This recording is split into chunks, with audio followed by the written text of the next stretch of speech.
Salam hər kəsə, mən Hüseyin Məhərrəmli. Drone Tuş İdarəsinin və Kodlaşdırılması Dərnəyinin üzvüyəm. Bugün sizə aerodinamika haqqında məlumat verəcəyim. İlk öncə bu sözün mənşəyi haqqında öyrənək. Yunan dilində aero hava dinamik hərəkət deməkdir, yəni havanın hərəkəti. Hər bir təyyarə havada uçarkən 4 əsas aerodinamik qüvvəyə rast gəlirlər. Bunlar lift, weight, thrust və dragdır. Lift təyyarənin qaldırma gücüdür. Bunun sabit qanadlarda qanadın forması vasitəsilə, multirotorlarda isə pərvanənin havanı aşağı atılması vasitəsilə yaradılır. Weight yerin cazibəsidir. O sanki təyyarəni özünə tərəf cəzb edir. Həmişə uçmaq üçün lift weightdən böyük olmalıdır. Thrust motorların yaratdığı təyyarəni irəli aparan qüvvədir.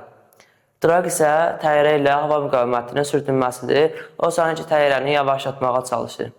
Təyyarələr havada uçarkən 3 əsas istiqamət otaqlarından istifadə edirlər. Bunlar roll, yav və pitchdir. Pitch təyyarə burnunun aşağı-yuxarı hərəkətidir.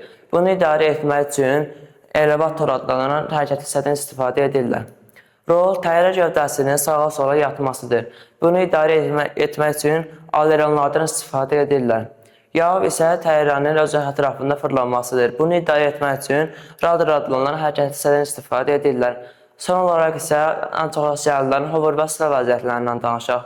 Hover PUA havada olarkən lift və weight bərabərləşir və PUA havada sabit qalır. Stall vəziyyəti isə təyyarə havada uçarkən sürəti yavaşlayır və qanadın ətrafındakı hava axıntısı pozulur və təyyarə yerə eniş edir. Mənim sizə aerodinamika haqqında məlumatım bu qədər. Ümid edirəm ki, sizə aerodinamika haqqında məlumat verə bildim. Sağ olun.